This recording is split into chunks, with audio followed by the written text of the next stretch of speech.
Night Rain is a Doki Doki Literature Club fan mod that is not affiliated in any way with Team Salvato. It's designed to be played only after the official game has been completed and contains spoilers for the official game.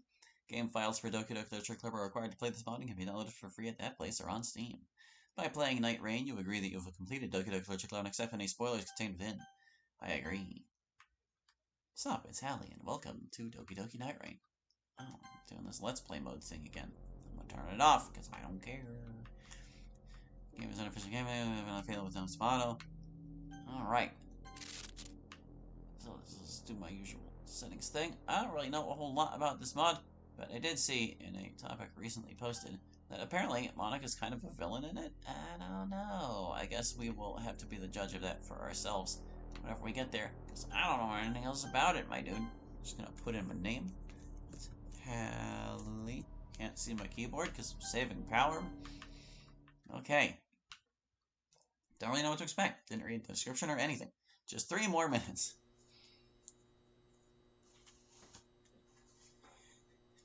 You know it's not gonna go any faster just because you're looking at it. Oh, I hear that you've got too much time on your hands. Hey, here's a suggestion. Why not cut off your lazy ass and help out for once? You never give that mouth of yours a break, do you? I don't see the big deal. A minute late, 10, even an hour, nobody gives a hoot.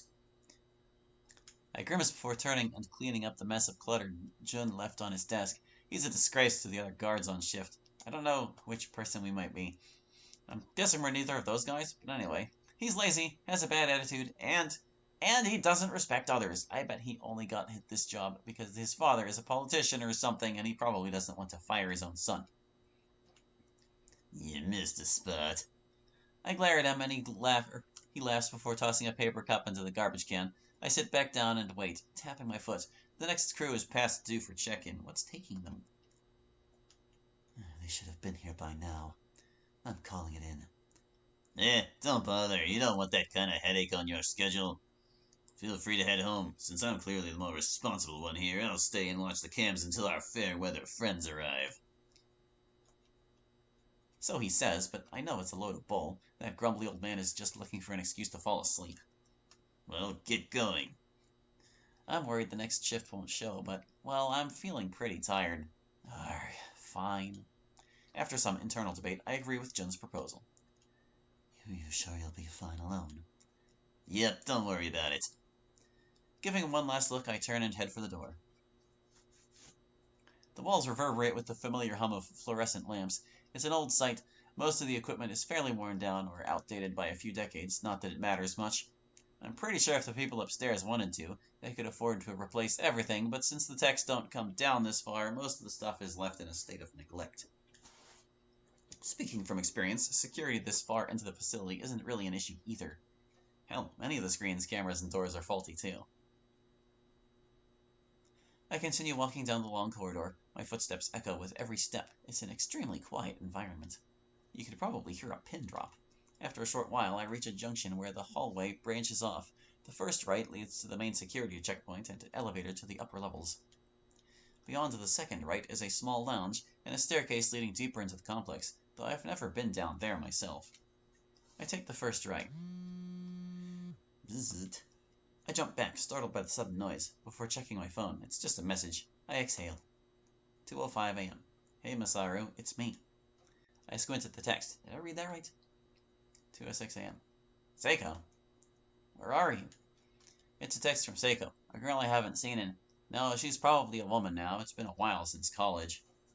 She and I used to be in a sort of relationship, if you could even call it that, and she was always very passionate about her work, even neglecting her private life.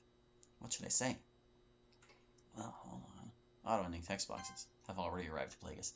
Should I tell her how much I miss... No, act cool. It's been forever. How have you been? No, where are you? Listen, I can't talk just yet. I haven't got off work. You mean you're still at the base? What the hell are you doing at Koshian? They should have told you to call in sick today. I can imagine Seiko getting riled up. Only she shouldn't know where I work. It's confidential. I begin typing. Was held up. Had to wait for the next shift. I pause, my finger still hovering over the send button. Hey, Seiko, how do you know where I work? Get out of there now! Why? What's happening? Another text? This one's from Jun. Hey, Masaru, pal, I've got a problem and need your help sorting it out. ASAP. I don't like the sound of that. It's unprofessional for him to contact me through the cell phone network, and he usually isn't so quick to ask for help. So whatever it is, it's probably urgent. I check my texts again. Still no response from Seiko. Okay, so I guess this guy is us after all. What is it? Over here. Jun points at one of the screens, which appears to have begun scrolling uncontrollably. I'm impressed. I left for a little over 15 minutes, and you already managed to break something. All those systems have been acting crazy. It started with the lights, then the CCTV screens. It's all going nuts. What the hell am I supposed to do? Flickering lights and scrolling CRTs are telltale signs of inadequate power. I'll restart the system. 3, 2, 1. With the flip of a switch, the lights and buzzing monitors go silent. Great job, jackass. Now we can't see shit. Oh, quit your whining. Nothing's broken. We probably just blew a fuse. I speak confidently as I power on my flashlight. This wouldn't be the first time I've been down here in the dark. It's just a quick trip to the breaker. You'd have known that if you actually read the emergency checklist. Hang on a sec. The scraggly man takes a puff from his cigarette, blowing a cloud of smoke into my face. I'll be waiting for you right here. If you run into any trouble, maybe you can have them read out the emergency checklist. I shake my head and turn to leave. On my way to the basement, I pass by the exit junction before continuing down the dark hall. A heavy steel door stands before me, the entrance to the main breaker room, where the electrical supply for this sector is located. The door creaks as I open it. There is a switch box by the door. The panel is a bit dusty, and there is a sort of burnt electrical smell hanging in the air. 4 main override switches stack the wall. The leftmost row controls ventilation and air conditioning, while the rightmost set of dials are relegated to the security system. I flip the master switch and everything comes to life, illuminating the room in a cold blue hue. Bzz. Oh, what now? Look, Jun, I already went over the restart procedure. Hey, Naru, I don't know how to phrase this, but are you standing in cold storage right now? No? It looks like someone's down there. Down here. I'll check it out. And don't forget to power cycle the systems, like I demonstrated in the control room earlier. Over and out. Alright, done. What do you take me for? The hallway leading to cold storage is dimly lit, with walls suffering far more deterioration than the surveillance sector. There's some debris on the floor. Man, they haven't cleaned this place in ages.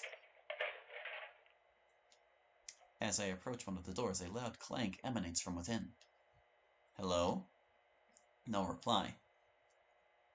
I walk in and flip on the lights. Lousy wiring ruining my night off. Does he think I'm some sort of electrician? This is why I hate the graveyard shift. Hello? Who is it? Nothing. No sign of anyone. We're gonna die. The lights flicker, enveloping the room in darkness. Not again. Stepping back into the hall, a cold chill passes through the desolate corridor. Phone's dead. Figures. Network must be down again. No service without power, certainly not this far underground. The heavy steel doors to cold storage loom into view. That's odd. The mechanism is still in the locked position. As I move past the threshold, a sudden gust of frigid air greets me. Hello? My voice echoes in the empty chamber. Is there anyone there? What the?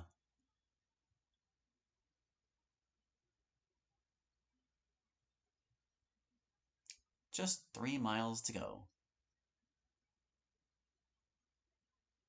What's the matter? You've been so quiet this whole drive. It's not like you.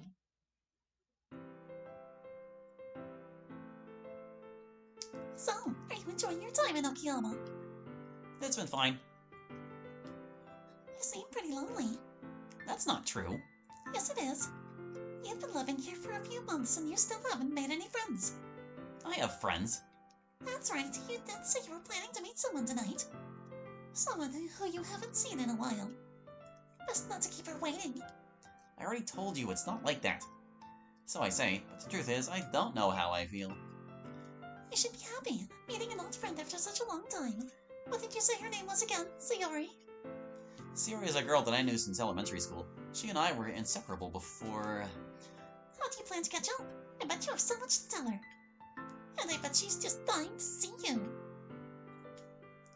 Well, that depends. We both changed a lot since we last met. Maybe we won't get along like we used to. Relax, I'm only teasing. I'm sure she's just as anxious as you are. After all, she agreed to meet up with you, did she not? You'll be fine. You're lucky, having someone you've known for so long that you can count on. I've never had many close friends myself. Most of those you would call my friends are just acquaintances. Yeah, lucky. Not wanting to prod her any further, I decided to drop the subject and just enjoy the rest of the drive. As we passed through the busy streets of downtown Suyama, the neon city lights blur together into a smear of red, green, and yellow. I pick up one of the newspapers lying in the seat to pass the time. Suyama City Times. The newspaper is a little old, and the cover story is about a politician who took his own life.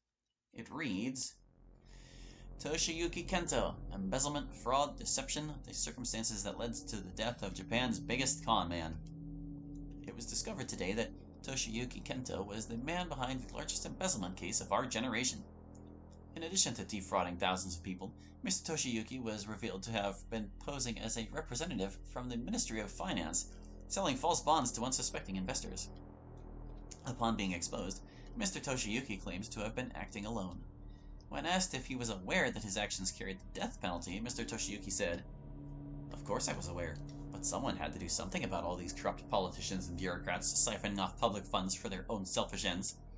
I was acting in the interests of the public good." In an interview following the announcement of his arrest, Mr. Toshiyuki gave his final statement. "Know this, when you take a stand, it's never easy, and sometimes you end up hurting those around you. And for you hard-working men and women who were affected by my actions, I sincerely apologize.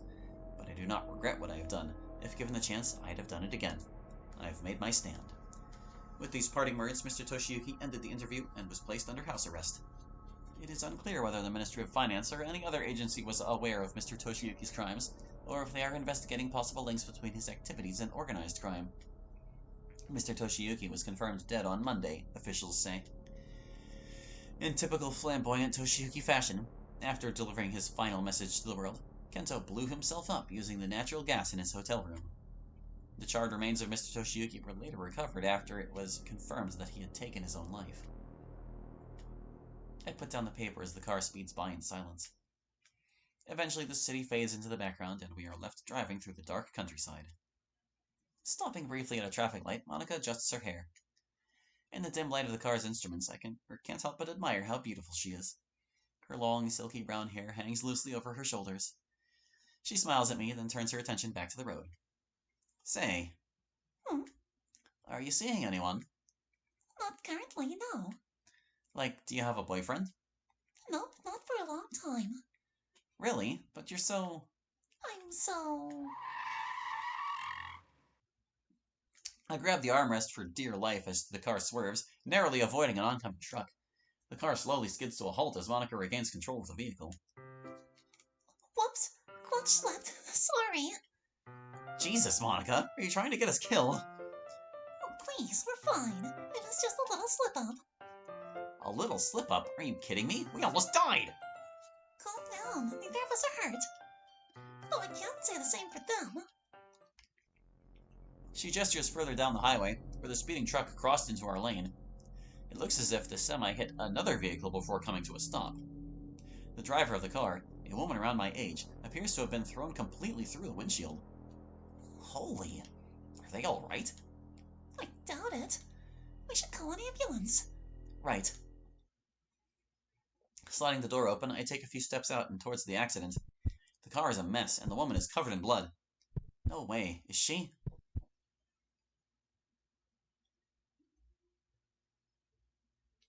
Gosh, we didn't even get to meet you, Yuri.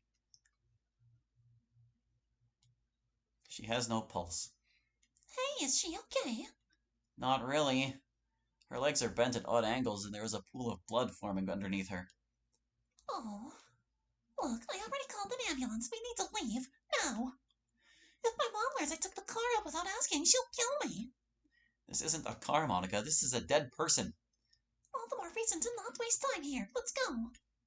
You go ahead. I'm staying. Excuse me? We're not paramedics. All staying here will do is attribute us to the incident. Which, might I add, was caused by our lovely friend in the semi. Seriously, what was he thinking, driving in the wrong lane? Anyway, point is, we're going. Begrudgingly, I agree with her. Fine, but let's just wait till we see the paramedics approaching before we go. Back on the road, the two of us continue down Route 53. I can't help but think perhaps we had a hand in causing that accident. And who was the girl with the purple hair? She looked so sad. My mind races. All right, Hallie. There are a couple of things you should know. One, my mom isn't going to be home tonight. Huh? Where is she? Out shopping. I'm making dinner. Since when can you cook? Since always. Uh-huh. Okay, fine. Not really. I was just bored.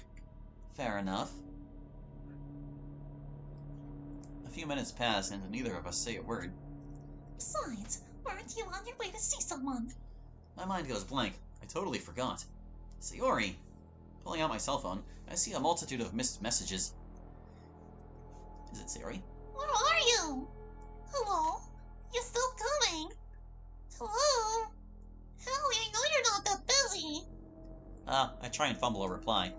Sorry, something came up. How about I walk you to school tomorrow instead? Send.